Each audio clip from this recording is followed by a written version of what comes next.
चलो रे चलो रे चलो, चलो रे चलो रे चलो, चलो जहाजपुर। आपने गणित पढ़ा है। जब गणित का सवाल हल करते हैं तो कहते हैं मान लो 100 रुपये। अरे बोलिए ना, मान लो 100 रुपये है नहीं है? मान लो, बस मान लो। सारी दुनिया में यही चल रहा है, मान लो। किस पर अभिमान कर रहे हैं? मान लो ये कोठी मेरी है, मान लो ये पेन मेरा है नहीं है? मान लो पेन है, बस इतना है। ये पेन अभी मेरे अधिकार में है तो मैं इसका उपयोग कर सकती हूँ, बस इतना ही है। ये कह दें कि ये पेन मेरा है तो ये पेन मेरा नहीं हो सकता। अरे बोलिए ना, ये पेन मेरा हो जाएगा क्या? कब तक ये पेन मेरा है? जब तक इसमें स्याही है, जब तक लिखा जा रहा है। और जैसे इसमें से पेन की स्याही खत्म हुई, चलो भाई ऐसा पेन है जिसमें दोबारा स्याही भर सकते हैं तो बार बार स्याही भर लो, लेकिन पेन पेन है, मैं हूं। कितना भी उपयोग करने को मिल जाए, घर में रहते हैं, मकान मकान है, मैं हूं। मकान अलग है और मैं अलग हूं। अब ये मैं कौन है? मैं यानी मेरा शरीर। कौन है? शरीर। मैं शरीर हूं ना? अरे कैसी बात करते हो, मैं शरीर नहीं हूं क्या? जितने लोग प्रवचन सुनते हैं टीवी में, वो तो कहेंगे नहीं माता जी पड़ोसी है शरीर। और जिन्होंने नहीं सुना होगा वो कहेंगे हाँ ठीक सही कह रहे हो, मैं शरीर ही तो हूँ। ये भान भी नहीं हो पाता कि शरीर अलग और आत्मा अलग। अभिमान कब पैदा होता है? जब हम अन्य वस्तु को अपना मानते हैं और अपना मानकर उस वस्तु के कारण अपने आप को बड़ा समझते हैं, तब अभिमान की शुरुआत होती है।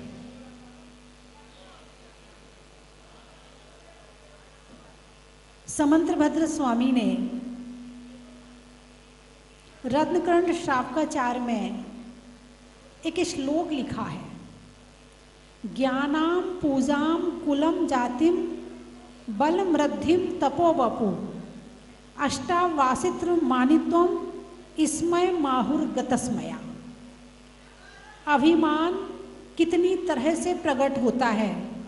तो ज्ञानाम पूजाम कुलम जातिम, ज्ञान मत, मैं बहुत ज्ञानी हूँ, मेरे से ज़्यादा कोई जानता नहीं यहाँ पे, मैं सबसे ज़्यादा होशियार हूँ, यदि कहीं जाओ ना मुझे लेके जाना, तुम्हारा सामान कम में और बढ़िया क्वालिटी का खरीदवा देंगे, मेरे जैसा तो कोई है नहीं है।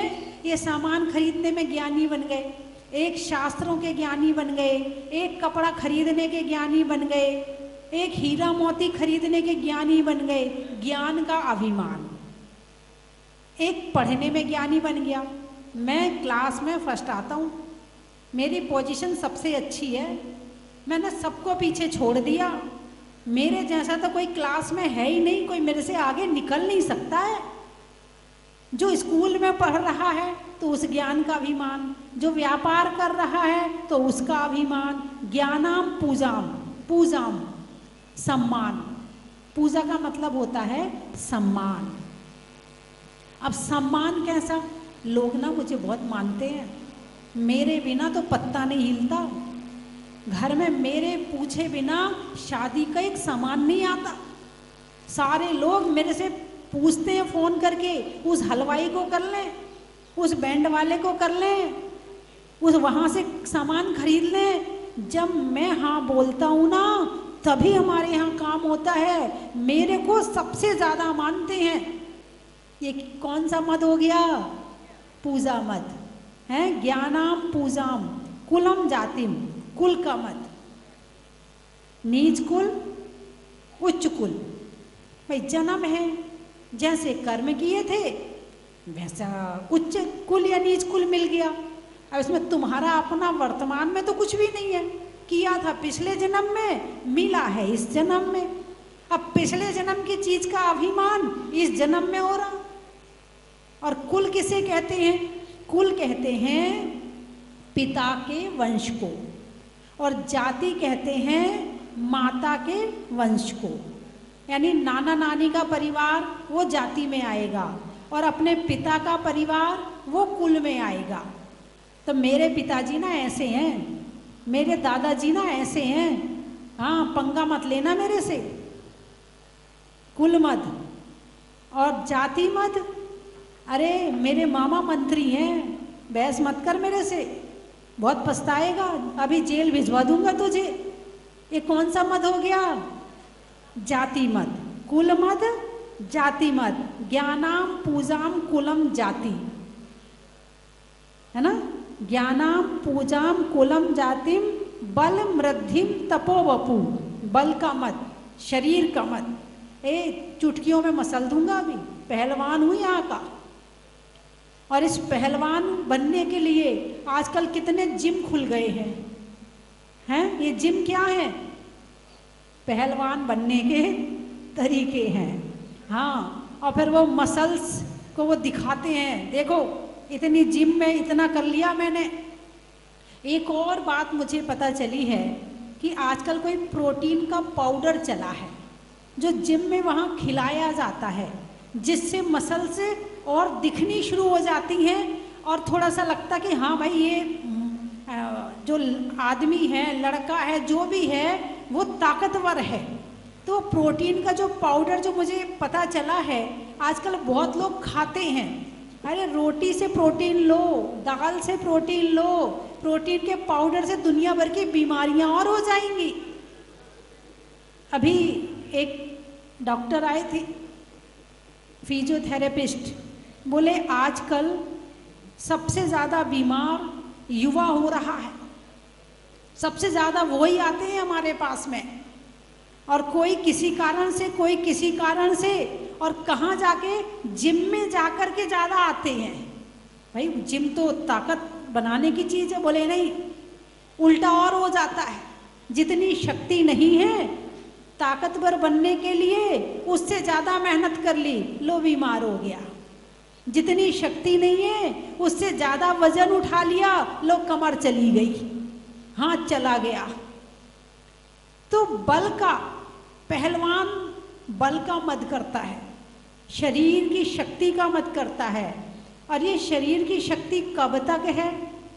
जब तक वीर्यांतराय कर्म का क्षयोपशम है। और जिस दिन वीर्यांतराय कर्म का क्षयोपशम हुआ तो पहलवान को एक मच्छर काट जाए तो मलेरिया हो जाएगा। क्या हो जाएगा? मलेरिया हो जाएगा। यानी पहलवान के अभिमान को खत्म करने के लिए एक मच्छर ही काफी है। बेचारे ने इतना घी खाया, इतनी मेहनत करी, इतना शरीर बनाया, और एक मच्छर ने आके उसे नमो सिद्धाड़म कर दिया। तो बल मृद्धिम तपो वपु, बल का मत, रिद्धि का मत। कौन सा मत? रिद्धि का मत। मेरे पास में इतनी शक्तियां हैं, मुझे इतनी रिद्धियां प्राप्त हैं, मैं चाहे जो कर सकता हूं अपनी रिद्धि के द्वारा, जितने चमत्कार चाहो मैं उतने चमत्कार दिखा सकता हूं। ये कौन सा मत हो गया? रिद्धि का मत हो गया। तप का मत, उपवास का मत। तप यानी उपवास, तप में उपवास को ही लिया जाता है। हालांकि तप तो 12 प्रकार का होता है, लेकिन ज्यादातर उपवास को ही लोग तप मानते हैं। जिस दिन तप का दिन आएगा उस दिन तप की व्याख्या करूंगी। फिलहाल तो आज यही कहते हैं कि तप का मद यानी उपवास का मद। मैं 10 उपवास तो चुटकियों में कर लेता हूँ, मुझे कुछ लगता ही नहीं है, मैं तो यूं उपवास कर लेता हूँ। बोले हाँ या ना? तू एक भी उपवास नहीं कर पाता है, रोज खाता है और खाने को जी रहा है क्या? उपवास किया कर, मेरे जैसे उपवास किया कर देख। बोलिए हाँ या ना? उपवास करना अच्छी बात है, उपवास करना अच्छी बात है, लेकिन अभिमान करना बुरी बात है। अभिमान करने से उपवास का फल खत्म कर देते हो। हमने इतने उपवास किए हैं, यानी जब भी कोई आता है, अब हमसे बातचीत क्या करे? अब बातचीत में उसके पास धर्म चर्चा तो है नहीं है, स्वाध्याय वो करता नहीं है कि कुछ प्रश्न पूछ ले हमसे आके, खोजी बुद्धि है नहीं है, तो क्या बात करता है? माता जी हम इतनी पूजा करते हैं, माता जी हम रोज मंदिर जाते हैं, माता जी मेरे रात्रि भोजन का त्याग है, माता जी हम अष्टमी चतुर्दशी उपवास करते हैं। वो जितना करता है उसकी व्याख्या करता है। अरे जितना नहीं करते हो उस पर ध्यान दो, जितना करते हो उसको क्या गाना है? जो नहीं करने पर ध्यान देता है वो आगे बढ़ जाता है, और जो करने पर ध्यान देता बस बहुत हो गया, बस हम इससे ज़्यादा नहीं कर सकते, वो कभी आगे बढ़ने वाला नहीं है। तपो वपु, शरीर का मत, सुंदरता का मत। सुंदरता है ना, सुंदर क्यों दिखना चाहते हैं लोग? अरे बोलिए ना, सुंदर क्यों दिखना चाहते हैं? सुंदरता आकर्षण का कारण है। किसका कारण है? आकर्षण का कारण है। आकर्षित होकर क्या होगा? मेरी तारीफ होगी, लोग कहेंगे वाह क्या सुंदर है, क्या आंखें हैं, क्या बाल है, क्या नाक है, क्या स्किन है, क्या चाल है। क्या हुआ है? यही है ना संसार में क्या चल रहा है, यही चल रहा है। इसलिए लोग आंखों को सुंदर बनाने लगे हैं, दुनिया भर की चीजें आंखों में लगाते हैं, गालों को सुंदर बनाने लगे हैं, गालों में लगाते हैं, ओंठों को लाल करने में लगे हैं, नेचुरल ओंठ दिख ही नहीं सकते।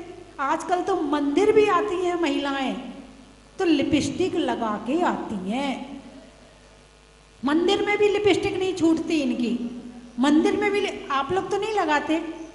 अरे बोलिए ना, कौन कौन नहीं लगाता? चलो आज से मंदिर में और कोशिश करो कि लिपस्टिक लगाने का त्याग। ठीक है, लिपस्टिक लगाने का पुरुष कर सकते हैं क्या? लिपस्टिक लगाने का त्याग पुरुष हाथ उठाएं, कौन कौन लिपस्टिक लगाने का त्याग करेगा? अच्छे से हाथ उठाओ, मैं देख रही हूँ। अब आप कहोगे माता जी आपको पता ही नहीं है कि पुरुष कहीं लिपस्टिक लगाते हैं क्या? हाँ, आजकल के लगाने लगे आने वाली पीढ़ी। ये तो तुम पुराने हो जो कुछ नहीं करते थे, जैसे भी हो अपने कपड़े पहने और चल दिए। आजकल के लड़के तो वहाँ जाते हैं, कहाँ? ब्यूटी पार्लर में, और वहाँ जाके भौएं भी बनवाते हैं और सब काम करवाते जो लड़कियां करवाती हैं। और लड़कियों वाले गुण आ गए हैं पुरुषों में भी। तो सुंदरता आकर्षण का कारण है, और कहाँ किस हद तक? बहुत हद तक। इसके कारण बड़े बड़े कांड भी हो जाते हैं। किसके कारण? सुंदरता के कारण। और आजकल की महिलाओं ने तो बिंदी लगानी छोड़ दी, पाँव के बिछुआ पहनने छोड़ दिए, हाथ में जो सुहाग का प्रतीक चूड़ी है उसको पहनना छोड़ दिया। ये पता ही नहीं चलता है इसकी शादी हुई या नहीं हुई। अब उसको विश्वास ही नहीं है टिकेगी कि नहीं टिकेगी, तो दूसरे को तो पहले पटाके रखूं, यदि वो छूट गया तो दूसरा तो मिलेगा कम से कम। और पहले के समय में यदि शादी होती थी तो पूरा ऊपर से नीचे तक पता चलता था कि ये शादीशुदा है। देखने वाले की दृष्टि अपने आप ही बदल जाती थी। देखने वाला अब उस दृष्टि से देखेगा, अब वो गलत दृष्टि से देखने वाला नहीं है। बहुत जमाना बदल रहा है। शरीर में सुंदरता आकर्षण का कारण है। हाथ सुंदर, नाखून सुंदर, पांव सुंदर, मैं ऊपर से नीचे तक जितना समय भक्ति में लगा सकते थे, जितना समय ध्यान में लगा सकते थे, जितना समय अच्छी अपनी क्वालिटी बढ़ाने में लगा सकते थे, वर्तमान में वो समय शरीर को सुंदर बनाने में लग रहा है। अच्छा ये बताओ, चलो मान लिया आपने अपने शरीर को सुंदर बनाया, तो क्या वो हमेशा सुंदर रहेगा? क्या इस शरीर पर बुढ़ापा नहीं आएगा? तुम सजाओगे तो भी आएगा और नहीं सजाओगे तो भी आएगा। इसका तो स्वभाव है पुद गल पूरन और गलन। जैसे फूल है, पहले कली बनती है, फिर खिलता है, फिर मुरझा जाती है। बस ये सोचकर चलो वही हमारे साथ हैं। बचपन आया, जवानी आई, बुढ़ापा भी आएगा। कभी बूढ़े लोगों से आप जो है ना घृणा मत करना। बूढ़े लोगों से घृणा करने वाले का ऐसा नहीं कि बुढ़ापा नहीं आएगा, उसका भी बुढ़ापा आएगा। आप सहयोग करना ताकि बुढ़ापे का अनुभव आप में आ जाए, और आप उनका बुढ़ापा यदि बिगड़ रहा है तो आप अपना बुढ़ापा तो उनको देखकर सुधार सकें कि मैं अपने बुढ़ापे में ऐसा नहीं करूंगी, ऐसा नहीं करूंगी, ऐसा नहीं करूंगी। इस शरीर का यही है, सूरज उगता है, चढ़ता है, और अरे बोलिए ना, चढ़ता सूरज धीरे धीरे ढलता है, ढल जाएगा। चढ़ता सूरज धीरे धीरे ढलता है, ढल जाएगा। ऐसे ही धीरे धीरे बुढ़ापा आ जाएगा। एक दिन लगेगा आज थोड़ा आंखों में कम दिख रहा है, फिर कुछ दिन बाद लगेगा अरे कान में भी सुनाई सा कम पड़ रहा है, फिर पता चलेगा अरे पेट की पाचन क्रिया भी कमजोर सी हो रही है, फिर पता चलेगा आज कमजोरी सी लग रही है, और धीरे धीरे करके बुढ़ापा आ जाएगा। ना बचपन स्थायी है, ना जवानी स्थायी है, बुढ़ापा स्थायी है ना। लेकिन बुढ़ापा भी स्थायी नहीं है। जब ज़्यादा बूढ़े हो जाओगे फिर नया शरीर मिलेगा, फिर उसमें चले जाओ। पहले इस शरीर को सजाया, अब दूसरे शरीर को सजाते रहो। काम ही सजाने का है। जो ज़्यादा सुंदर दिखने की कोशिश करता है, जो ज़्यादा सुंदर बनने की कोशिश करता है, जो अपने आप को ज़्यादा सुंदर बनाना चाहता है, वो पता है अगले जन्म में क्या बनता है? तितली। तितली कितनी सुंदर लगती है, सब उसकी तरफ आकर्षित होते हैं कि नहीं होते हैं? हैं? उसकी तारीफ करते हैं कि नहीं करते हैं? धर्म तो किया नहीं, भक्ति तो करी नहीं, पूजा करी नहीं, ध्यान किया नहीं, उपवास किया नहीं, बस सुंदर बनने में शरीर को सजाते रहे तो शरीर सुंदर मिल गया। अब घूमते रहो, उड़ते रहो इस फूल से उस फूल में और उस फूल से उस फूल में। अब एक बार दुर्गति हो गई, एक बार दुर्गति हो गई, फिर संभलना बड़ा मुश्किल है। ये मनुष्य पर्याय ऐसे नहीं मिल गई है, बड़ी मुश्किलों से मिली है। इसे शरीर में नहीं, इसे आत्मा में लगाना है ना। तो एक हो गया, ये हो गया शरीर का। एक तो शरीर सुंदर होना, दूसरा सुंदर बनाना, और तीसरा उस पर अभिमान करना, सामने वाले का अपमान करना। जो सुंदर ना हो उसे गिरी नजरों से देखना, कोई काला है उसे दिन भर टॉर्चर करना, क्या बदसूरत है, अपनी शक्ल मत दिखाया कर, तेरी सूरत भी कोई देखने लायक है क्या, तू वहीं रहा कर, मेरे पास मत आया कर। बोलिए हाँ या ना, अपमान करते हो नहीं करते हो? करते हो। अभी पता नहीं चल रहा, अभी भूल गए आप। ज़्यादा अपमान करोगे तो तुम्हें भी बदसूरत शरीर मिल जाएगा। एक किसी की हंसी मत उड़ाना, यदि हंसी उड़ाओगे तो हो सकता है जिसकी हंसी उड़ा रहे हो वैसे ही बन जाओ। एक होता है धन मद। कौन सा मद? धन मद। धन मद होता है कि नहीं होता? पहले तो ये पूछ लूं आपसे, होता है? क्या होता है धन मद?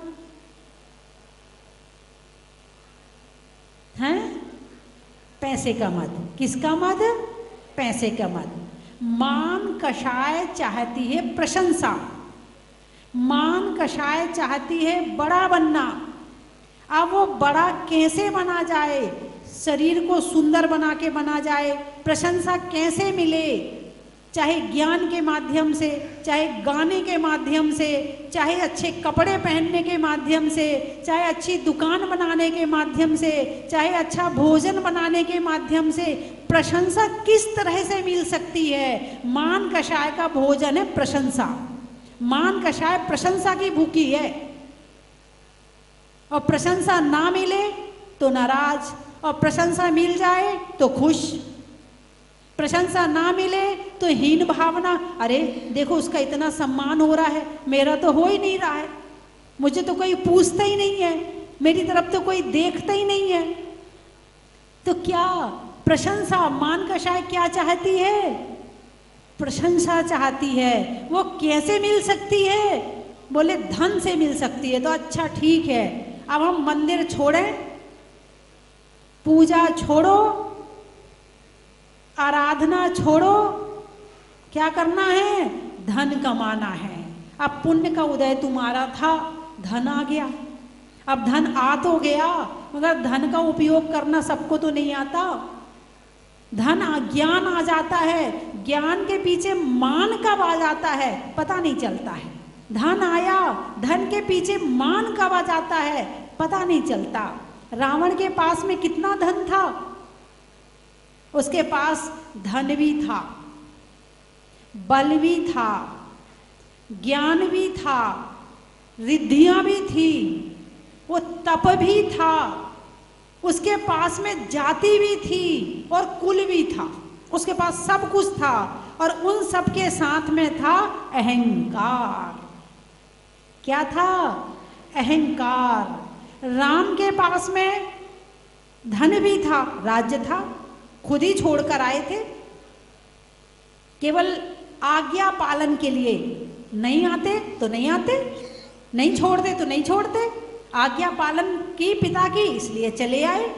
धन भी था, बल भी था, रिद्धियां भी थी, शक्ति भी था, सुंदरता भी थी, हैं, परिवार भी था, जाति भी थी, कुल भी था, लेकिन क्या नहीं था? अभिमान नहीं था। हैं? मानी मानी मर गए, रहा न इनका वंश, और तीनों टोला देख लो, रावण, कौरव, कंस। धन होना अलग बात है और धन का सदुपयोग करना अलग बात है। धन तो बहुतों के पास में है, बहुतों के पास में है, जो दूसरों की हिंसा करते हैं, दूसरों को मरवाते हैं, इनके पास भी धन है। और एक वो है जो दान करते हैं, उनके पास भी धन है। और एक वो है कि धन तिजोरी में भरा रखा रह गया और ऊपर चले गए, ना दान कर पाए, ना भोग कर पाए, कमाकर जो पाप कमाया था वो पाप ले गए साथ में, मगर धन नहीं गया साथ में। तो रावण के पास में क्या था? अरे बोलिए ना, अहंकार। वो राम, भिखारी राम, क्या बिगाड़ लेगा मेरा? उसके पिताजी ने उसे घर से निकाल दिया। रावण क्या कहता था? वो भिखारी राम जो दर दर में भीख मांग के खा रहा है, उसके पिताजी ने उसे घर से निकाल दिया। वो क्या बिगाड़ लेगा मेरा? वो क्या कर लेगा मेरा? कौन कहता था? अरे बोलिए ना, रावण कहता था। और किसका बिगड़ा? राम का बिगड़ा या रावण का बिगड़ा? रावण का बिगड़ा।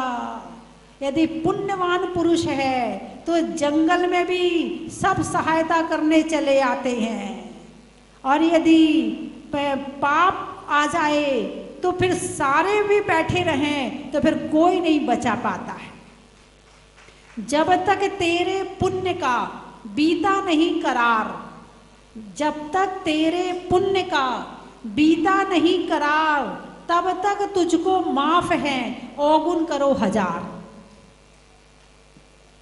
तब तक तुझको माफ है, रावण का अंत समय कब तक नहीं आया? जब तक उसका पुण्य था।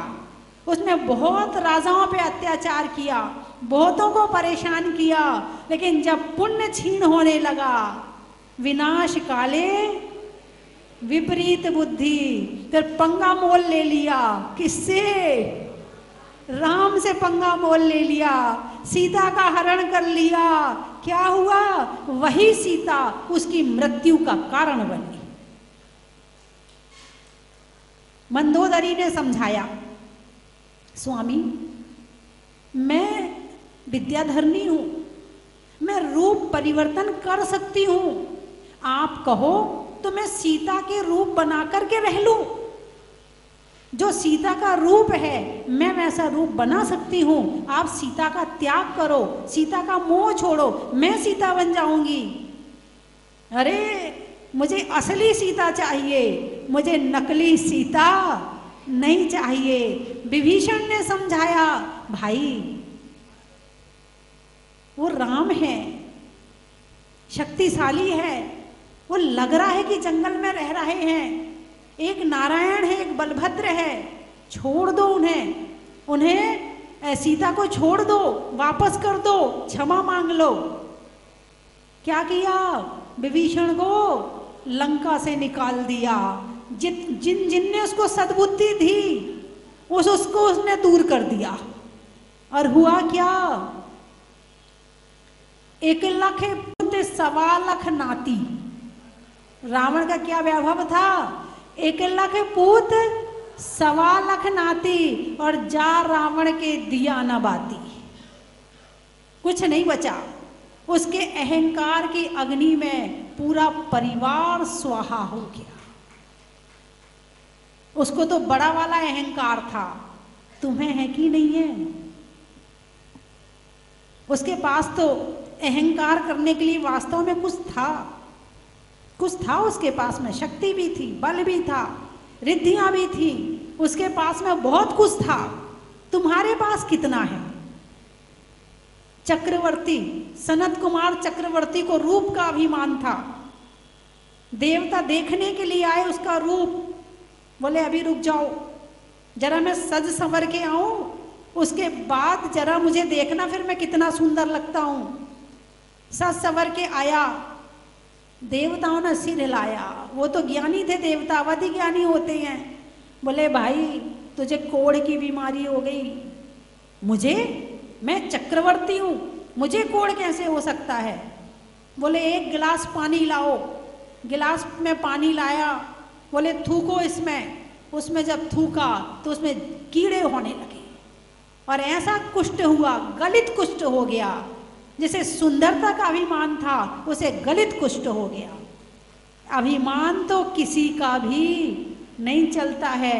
कभी किसी के बच्चा अभिमान तोड़ देता है जब बात नहीं मानते हैं, कभी किसी का पड़ोसी अभिमान तोड़ देता है। अभिमान मत करना।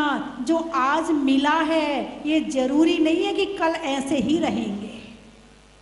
ये क्षण भंगुर है। क्या है? क्षण भंगुर है। अच्छे चले गए, एक से एक दुनिया से उनके नाम भी नहीं है। चक्रवर्ती को अभिमान था, मैं चक्रवर्ती हूं, प्रथम चक्रवर्ती हूं। गया विजयार्ध पर्वत पर नाम लिखने के लिए, मेरा नाम विजयार्ध पर्वत पर लिखा जाएगा। और जब विजयार्ध पर्वत पर गया तो वहां उसने देखा कि उसका नाम लिखने के लिए जगह नहीं है, इतने चक्रवर्ती हो चुके। और यहाँ चक्रवर्ती के अभिमान कितना है, संपत्ति कितनी है आपके पास में? अरे बोलिए ना, कितनी संपत्ति है? उसके पास तो 6 खंड का राज्य था। ये भारत जैसे तो 6 देश थे उसके पास में, 6 उसका राजा था वो। उसके नाम लिखने के लिए जगह नहीं थी। उसको अभिमान होना तो फिर भी बनता है कि 6 खंड का अधिपति है। यहां आपके पास में कितनी संपत्ति है? चक्रवर्ती के बराबर है? एक आध महल मकान तो होंगे उसके जैसे। उसके पास 96,000 रानियां थी, आपकी कितनी है? अरे बोलिए ना, एक है, और वो भी बात नहीं मानती, जो मर्जी आती है सो करती है। एक है वो भी ढंग की नहीं है, वो भी आज्ञाकारिणी नहीं है, और वो 96,000 आज्ञाकारी थी। बात समझ में आई कि नहीं? अभिमान, अपमान मत करना। और 4 तरह की क्वालिटी अपमान की, अभिमान की, अनंतानुबंधी, अप्रत्याख्यान, प्रत्याख्यान और संजुलन। अनंतानुबंधी, देव शास्त्र गुरु का अपमान। कौन सा? हाँ, राजा श्रेणिक ने क्या किया था? गले में सांप डाला था। किसका? दिगंबर मुनि का अपमान करने के लिए। हुआ क्या? 7वें नरक का बंद हुआ। राजा श्रीपाल ने पिछले जन्म में क्या किया था? एक मुनिराज तपस्या कर रहे थे, कई दिन से ध्यान में बैठे थे, तेल लगा होगा, उड़ते उड़ते धूल जम गई, बारिश आई तो जगह जगह छींटे पड़े, तो ऐसा लगा जैसे अलग तरीके से। तो उनको देखकर उन्होंने कहा था, अरे देखो कोढ़ी लग रहा है, कोढ़ी।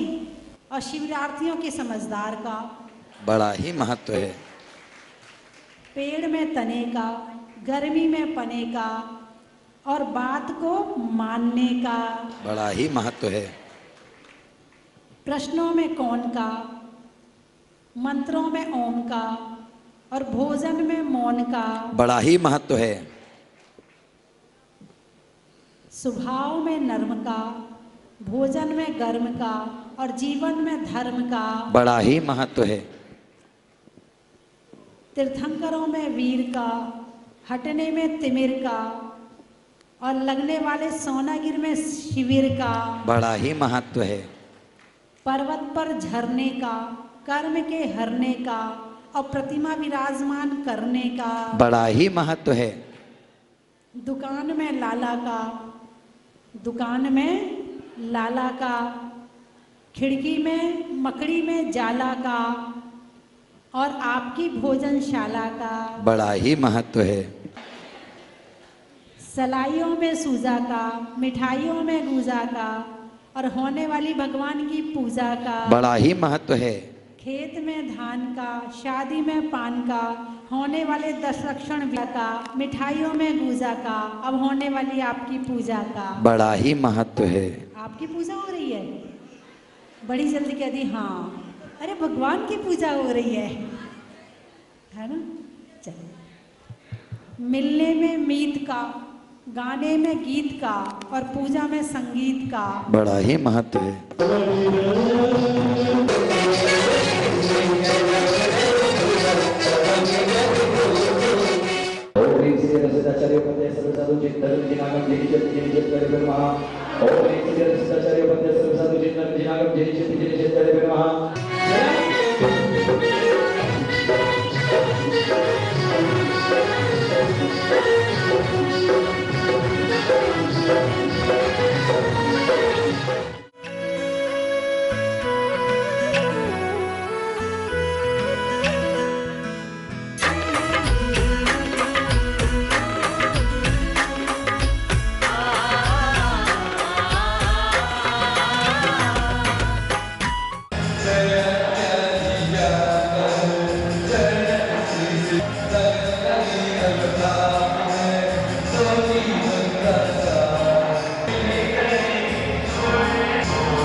जय जिनेन्द्र बंधुओं, जैन धर्म के महान पर्व पर्वाधिराज पर्युषण महापर्व आने वाली 19 तारीख से 28 तारीख तक जहाजपुर वाले बड़े बाबा मुनीश्वरनाथ भगवान के मस्तक पर परम पूजनीय भारत गौरव गुरु मां गणनियारी का स्वस्ति भूषण माता जी की संगस्था छुल्लिका आरतमती माता जी के सत्संग पावन सानिध्य में अभिषेक शांति धारा, विधान और अन्य कई कार्यक्रम होंगे। आप यहाँ आए और बड़े बाबा के चरणों में बैठ करके भक्ति करें। अगर आप यहाँ नहीं आ सकते हैं तो आप अपने परिवार की ओर से अपने नाम से प्रतिदिन यहाँ पर शांति धारा करवा सकते हैं। एक विशेष सौभाग्य आपको मिलने जा रहा है। पर्वाधिराज 10 लक्षण महापर्व की 10 ही दिन की शांति धारा का पुण्यार्जन आप अपनी ओर से, अपने परिवार की ओर से कर सकते हैं, जिसकी न्यौछावर राशि मात्र 5100 रुपये है। आप अपनी सूचना स्वस्ति धाम पर दे सकते हैं। बंधुओं, जहाजपुर वाले बड़े बाबा की शांति धारा देख करके लाखों भक्त लाभान्वित हुए हैं। तो एक महान सौभाग्य आपको मिलने जा रहा है, इसका लाभ उठाएं और 10 दिन शांति धारा पर्वाधिराज पर्यूषण महापर्व में आप करवाएं, इसका लाभ उठाएं। धन्यवाद। चन की थाल को सजाओ रे आज, रत्नों की थाल को भर लाओ रे आज। आओ आओ करे रे गुणगान आरती भगवन की। आओ आओ करे गुणगान आरती भगवन की। आओ आओ करे रे गुणगान आरती भगवन की।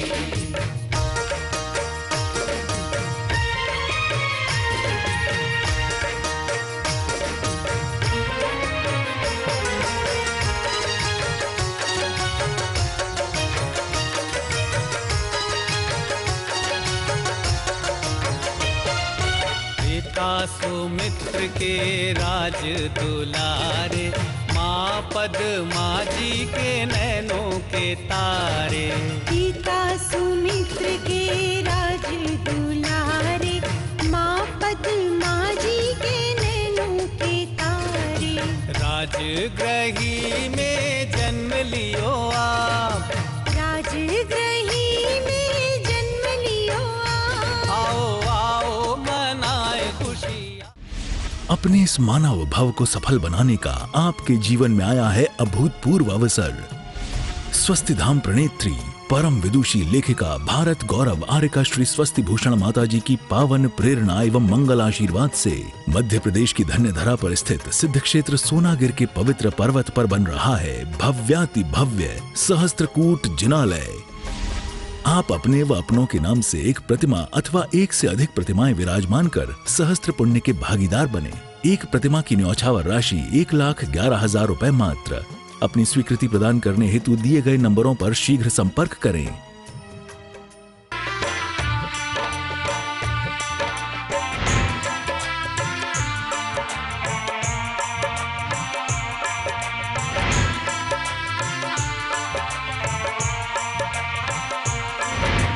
चलो रे चलो रे चलो चलो रे चलो रे चलो चलो जहाजपुर।